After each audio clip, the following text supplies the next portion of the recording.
y'all. I'm April. And I'm Caroline. And this is your Bloody Happy Hour. Caroline, are you ready for this? This is your newest guilty pleasure. It's the bloodiest part of your week. Did we say something about it also being happy hour? Show did. Because we about to be sipping on some murder. Bloody happy hour. Hey, people. Merry Christmas. Merry Christmas and Happy Hanukkah. Happy Hanukkah. Happy Hanukkahs? And Ramadan and Kwanzaa and all the things. All of the things. We got a quickie for you today because we know that you have a busy schedule. You got to open gifts. You got to hang out with your family. You got to eat food. You got to do, well, I don't know what you have to do, but you got to do it all. So we're going to go through 12 murders of Christmas. Yes. On the first day of Christmas, my true love. Okay. So we have 12 murders of Christmas for you guys. For your first murder, we have the Who-Lover murders, 2002 in Middleton, Pennsylvania. So on Christmas Eve in 2002, Ernest R. Who-Lover Jr. broke into his former home with the help from his brother after being prohibited entry from the courts after being charged with sexual offenses involving molestation of his own daughters, Ooh. Victoria, who was 20 years old, and Elizabeth, who was 15 years old.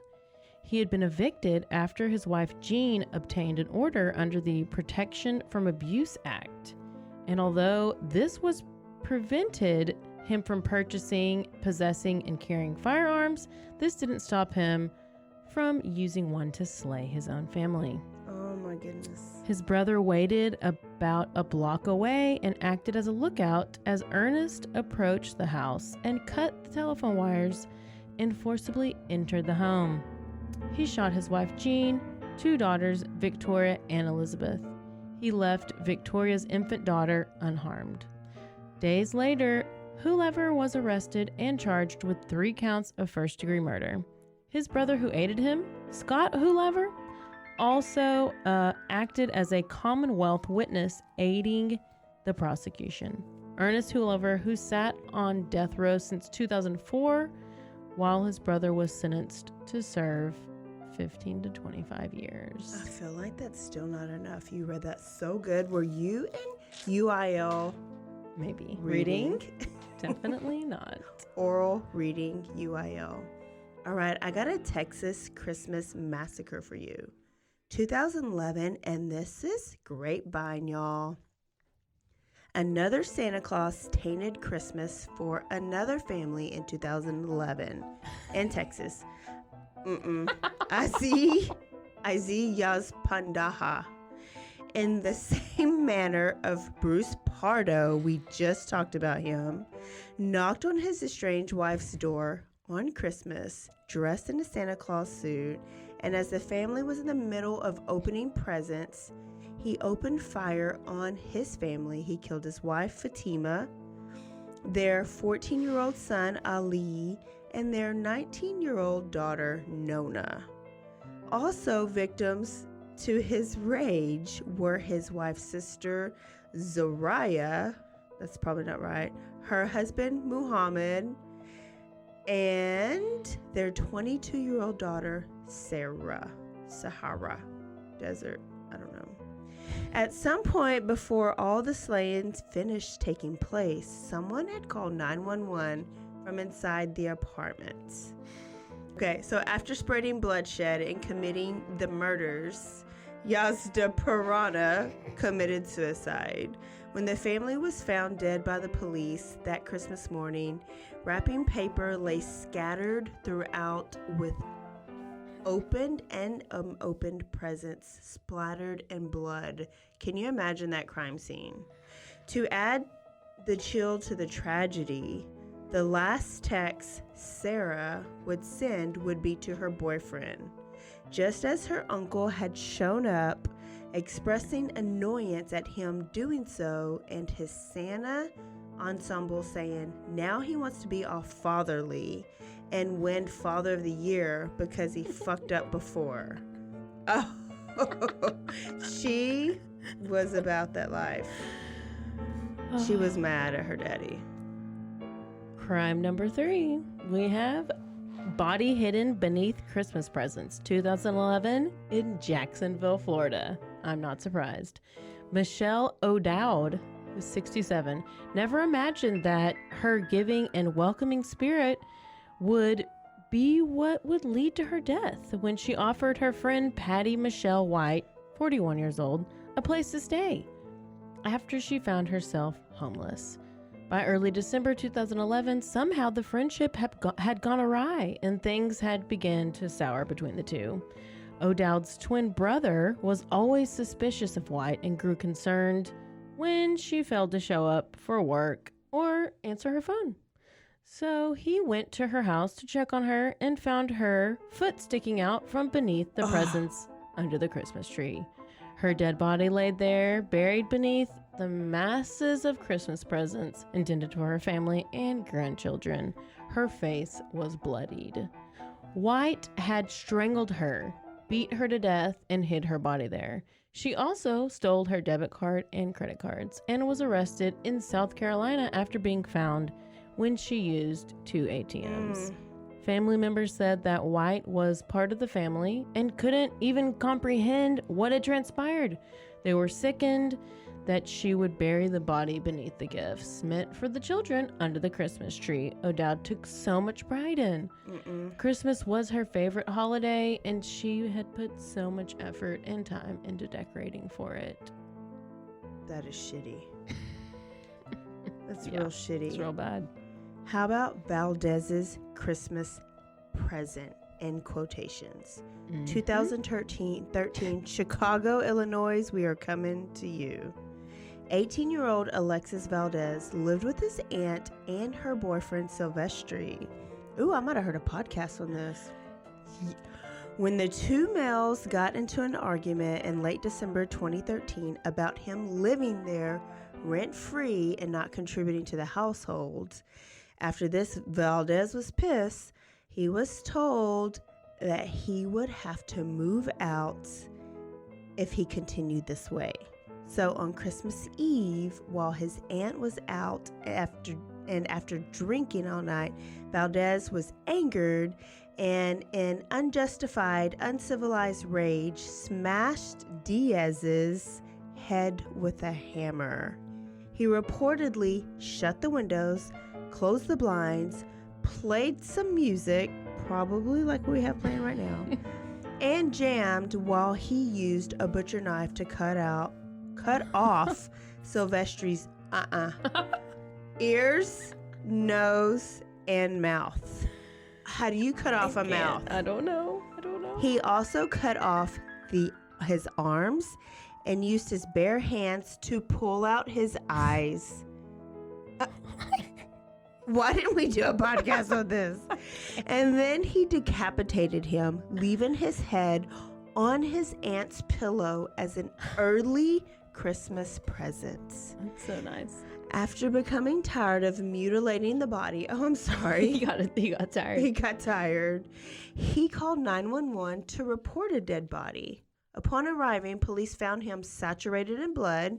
He confessed to the murder and said he would have killed his aunt too had she been home. He was sentenced to 33 years in prison. This was an 18-year-old. And he was just mad because they told his ass to don't be a deadbeat. Yep. Say, man, don't be 33 years after don't that. Be an Alexis. That's all you get. Firing squad. He gets the firing squad. Your turn. Continuing on, what number are we on? 6? 5? 4? I don't know. No. Well, the next one. 4. Now this is 5, I think.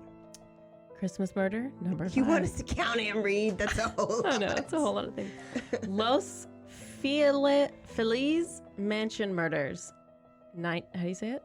Feliz. Los Feliz Mansion Murders, 1959, Los Angeles, California. LA is no stranger to grisly murders, but in December of 1959, it became home to one of its biggest murder mysteries, with the Perelson family murder-suicide at a Spanish revival home at Glendower Place in Los Feliz. Around 4:30 a.m. on December 26th, cardiologist Harold Perelson struck his sleeping wife Lillian with a ball-peen hammer? and bludgeoned her to death before she could even know what was happening and before she could even scream for her life. She died by asphyxiation. That's how you say it. Oh, she basically drowned in her own blood. Yeah. That's a hard word to say. The case would be different for his teenage daughter, Jude, who wailed and wailed, screaming for her life as he made his way into her bedroom. Neighbors could hear as she yelled, "Don't kill me!"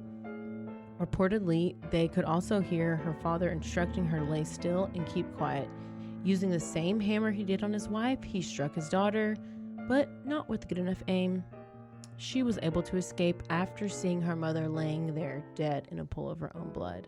She ran to the neighbors to get help. 2 younger siblings, Joel and Debbie, had by now woken up.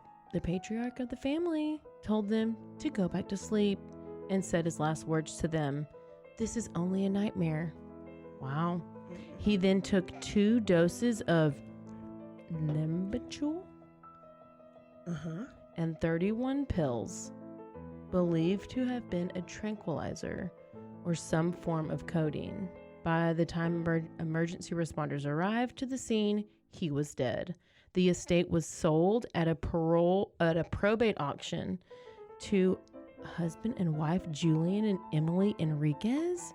Here is where it gets even creepier. The Enriquez family apparently never moved in. After their deaths, their son Rudy inherited the house and is quoted by the Los Angeles Times saying, "I don't know that I want to live there or even stay here." The house reportedly sat uninhabited and still in time for 50 years and was only used as a storage by Rudy Enriquez. Those who peeked and those who had been inside the house say that the house remained unchanged and appeared abandoned in time and in place as it was before the murders. Rudy died in 2015 before the house went up on the market and was cleaned up. Pictures were taken of it as it was by the photographer. One word, eerie. The house looks lived in. Things seem to be left as they were before the murders. The mail still piled up together. There's even cat litter from the long-gone family's pets. Though the origins are unknown, gold ribbon for presents could also be found inside the house.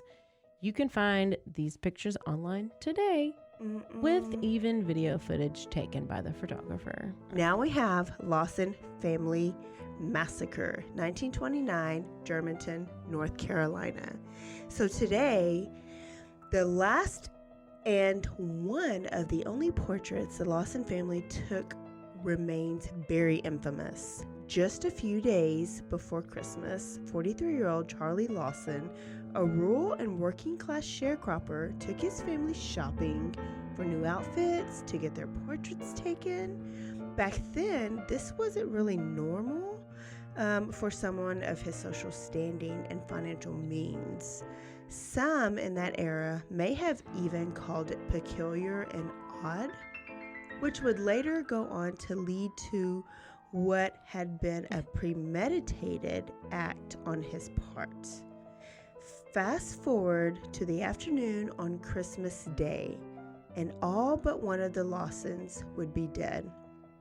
Waiting by his barn for 2 of his daughters, Carrie, age 12, Maybelle, age 7, to head out to their aunt and uncle's, Charlie saw them walk out and shoot them both with a 12-gauge shotgun and proceeded to bludgeon them almost unrecognizably.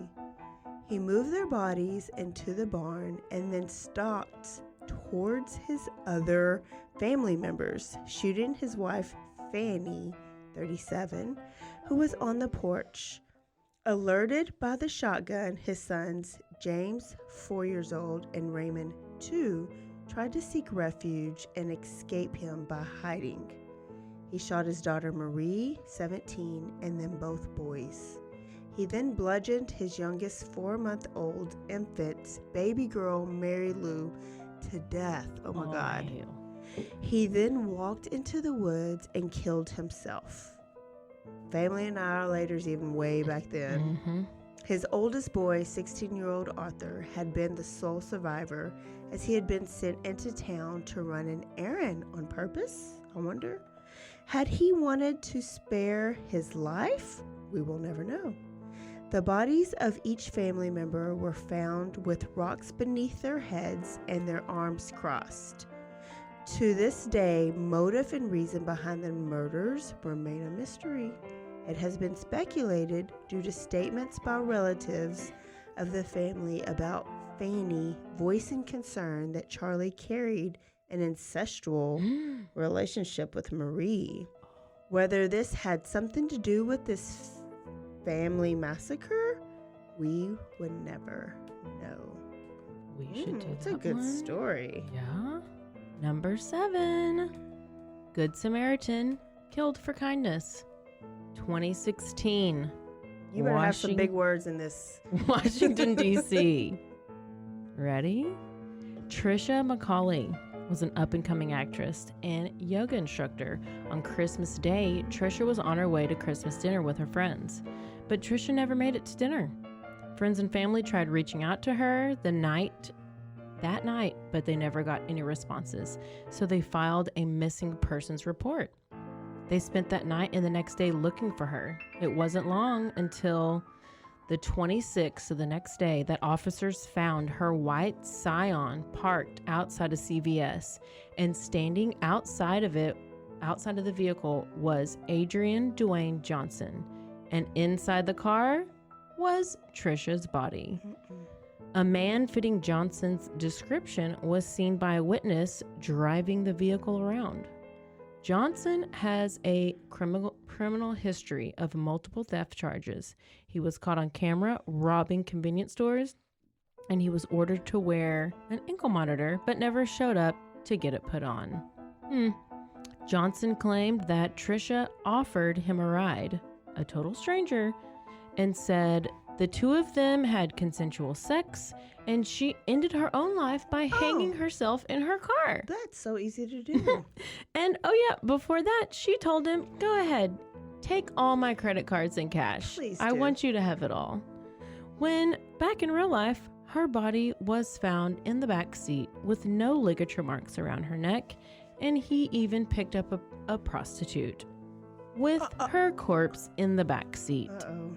When police asked him why he didn't bring her to the hospital, he said he didn't really think she was dead. He thought she was asleep in the back of the car.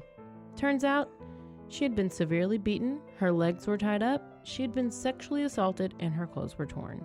So, Crazy Eyes Johnson, you should see this guy, he's got crazy eyes, was arrested and charged with her murder. He was convicted and sentenced to a whopping 30 years.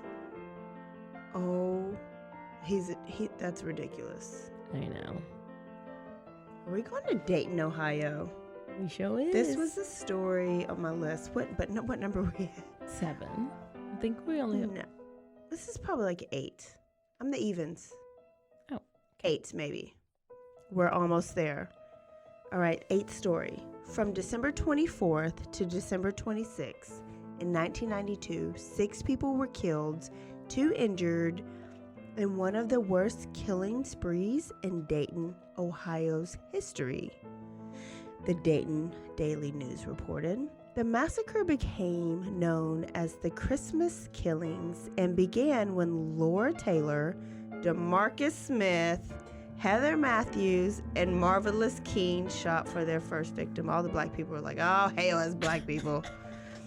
Joseph Wilkerson to death on December 24th inside his home.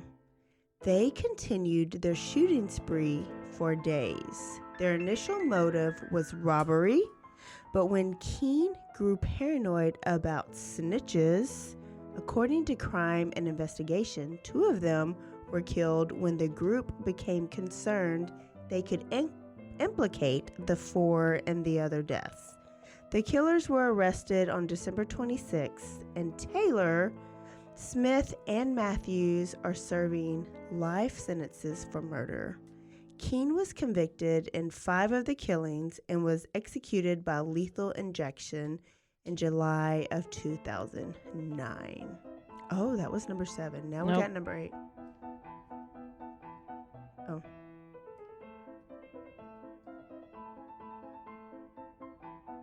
Now we're on number 9. Okay. The JonBenet Ramsey murder. Uh-oh. 1996, Boulder, Colorado. Now, if you don't know this story or this name, I don't know what rock you've been laying under for the past how many years. So, I'm going to give you the facts. Here we go. I didn't know it was in Boulder. Yeah. Well, it's weird because, we were like 10 or 12 around this time. So were you? Oh, well, I was probably 10. 1996. Oh no, I was in high school. Oh, oh my gosh, I was 10. Sophomore. JonBenet Ramsey. She was 6 years old. She lived in Boulder, Colorado. Her parents were John and Patsy, and her older brother named Burke. So the last time anyone saw JonBenet alive was around 10 p.m. on Christmas Day. The family returned from a Christmas party, and the parents put JonBenet and Burke to bed. Around midnight on December 26th, a neighbor said he saw lights turn on in the Ramsey kitchen.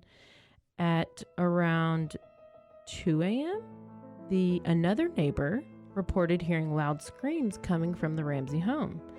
And then around 5:30 a.m., Patsy wakes up and sees a 3-page handwritten note. The note essentially said that JonBenet had been kidnapped and the ransom they demanded was $118,000. The most suspicious thing about this was that was the exact amount of the Christmas bonus that the father, John, had recently received. It's a big-ass bonus. Big old bonus. I wish I could get that kind of bonus. Police were called about 20 minutes later, around 5:52 a.m. Then at 10:30 a.m., the father, John, suddenly left to go check the mail, even though the mail was delivered through the slot in their door. And so, in an unbelievable twist, JonBenet is found in the basement of their home at 1 p.m. She had a skull fracture. She was strangled to death. She was bound by duct tape. And they suspected an intruder entered the home and from where she was found, but the window to that room had an undisturbed cobweb covering it, which would have been broken if somebody had climbed through it. But the brother Burke said he also had claimed that he slept through the whole thing. Also, in JonBenet's stomach, the contents showed pineapples and milk, which were her brother Burke's favorite meal. Handwriting, yes, a little sus. Handwriting expert showed that the ransom note matched that of Patsy Ramsey. In 2006, Patsy Ramsey died of ovarian cancer, and in 2008, the parents were cleared of any involvement in the murder. And to this day, the murder remains open and unsolved. And side note, John Ramsey is now married to Natalie Holloway's mama. That's so weird. Fun fact. We have to cover this story at some point. I know it's everywhere, but I've never done a deep dive. I haven't either. And so you think about it and you're like, oh, what? And then you really have no idea what even happened. No. Until you get into it. No. You can do this one. My third question I'm going to ask Jesus when I go to heaven. What happened to JonBenet Ramsey? Oh, I can't wait to hear about your first two. Number 10, the Klo Axe Murder. This is 2014 in Paradise Township, Pennsylvania. Caroline, no playing. Your name's by it. Okay, a man killed his wife during an argument on Christmas Eve, then took their 2 children to celebrate Christmas with his parents before calling the police to confess. He didn't want to ruin their Christmas, I guess. Yeah. Dustin Lee Klopp, 36, punched Stephanie in the face, cut her throat, and repeatedly bashed her head with an axe and sexually assaulted her at their Paradise Township home about 10 p.m. Wednesday on Christmas Eve, according to Pennsylvania State Police in Lancaster. So Klopp then tried to clean up the blood and moved Kelfner's, his wife's, body to a shed at the property. He called state police the next day to tell them he killed Kelfner and wanted to turn himself in. A trooper arrived at their property and found Kelfner's body in a car carrier bag in the shed. Klopp was charged with homicide, abuse of a corpse, and tampering with or fabricating evidence. Lancaster County District Attorney Craig Stedman said the children didn't see what happened. Klopp was arrested in September 2009 on drug charges. He pleaded guilty and served a minimum of a 2 to 4 prison term. He was released in 2011. Klopp's criminal history also includes 2 guilty pleas to DUI in 2007, also with a plea to resisting arrest in one case, a 1997 guilty plea to burglary, and simple assault to a 2001 guilty plea to burglary and resisting arrest. He just kept it going. Klopp never made it to trial because in less than 3 months after the murder, he hung himself in his jail cell. Way to How go, ridiculous Klopp. are you? Way to go, Klopp. 11. This is actually going to count for 11 and 12 because it's so good. Okay. The Carnation Murders, 2007, Carnation, Washington. In a small town about 25 miles east of Seattle lived the Anderson family. We have a lot of names here, so keep up. Wayne and Judy Anderson had been married for about 30 years. Wayne worked as an engineer for Boeing, and Judy worked at a local post office. They had 3 kids together, Scott, Michelle, and Mary. Scott was married to Erica, and they had 2 kids, 5-year-old Olivia, 3-year-old Nathan. Michelle was dating a man named Joseph McEnroe. Now, the Anderson family lived on a 10-acre property. On Christmas Eve, 2007, Wayne and Judy had planned a family gathering to celebrate Christmas. Decorations were up, the kids were excited to open gifts, they were ready to see Santa. Well, the 2 people that were not present at the home that evening were Michelle and her boyfriend, Joseph. But soon, they would make their appearance, when both of them burst through the door, each holding handguns. Michelle fired a shot at her father, Wayne, while he was just relaxing, reading a newspaper, but she missed. Her gun jammed. And then Joseph approached Wayne and shot him dead. Joseph then turned the gun on Judy and shot her dead as well. They dragged their bodies out to the shed and waited on Scott and Erica and the 2 kids because they had yet to arrive to the home. About an hour after killing the parents, the rest of the family arrived at the home. But Michelle and Joseph, they both started firing immediately when they entered the home. And they also fired at the children. Scott was shot 4 times until he died. Erica managed to call 911 and could be heard screaming on the phone, quote, "Not the kids," unquote. And then the phone went dead. They shot Erica twice, killing her, and then Michelle's gun ran out of bullets. And she tells Joseph to kill the 2 kids who were clinging on to their dead parents. God. So he shoots them both and kills them. Within hours, police arrive and Michelle confessed that her brother owed her $40,000 and hadn't paid her back. And she was tired of being stepped on by the family. Wow. They both received 6 life sentences. Was she the middle child? Oh, we middle children have syndromes. Wow. That does count for 2 murders. That counts for 2 murders because that is a Doozy. good one. That was a doozy. All right, y'all, those are the 11/12 murders of Christmas. And we are so happy you guys ended the year with us. We love y'all. We hope you enjoyed our reading voices. We hope you enjoyed our background music. We hope you enjoyed our smell, even though that's weird. And, we hope you have a wonderful Christmas. Hey, this is officially Happy 6 New months, Year. right? I don't know. Oh, maybe. Yeah. So we've been going for 6 months. So thank y'all so much for the past 6 months. We love it. And we you. look forward to 2022. Oh my gosh. And there's no telling what's going to happen because it's us. We are planning, but nothing's set in stone. So just get ready for January and some more stories and some more bloodiness.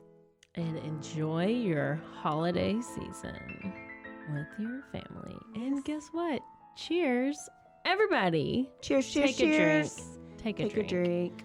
All right. Don't forget, rate, review, and subscribe. And send this episode or one of our other episodes to a bunch of your friends. We will see y'all in 2021.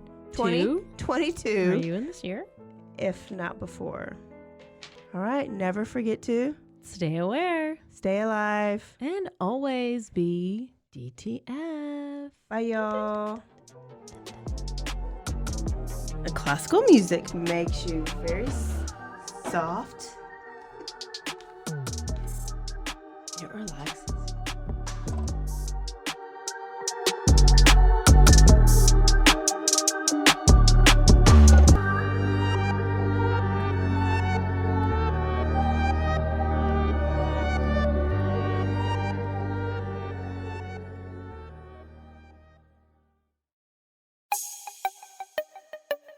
This has been a Rogue Media podcast.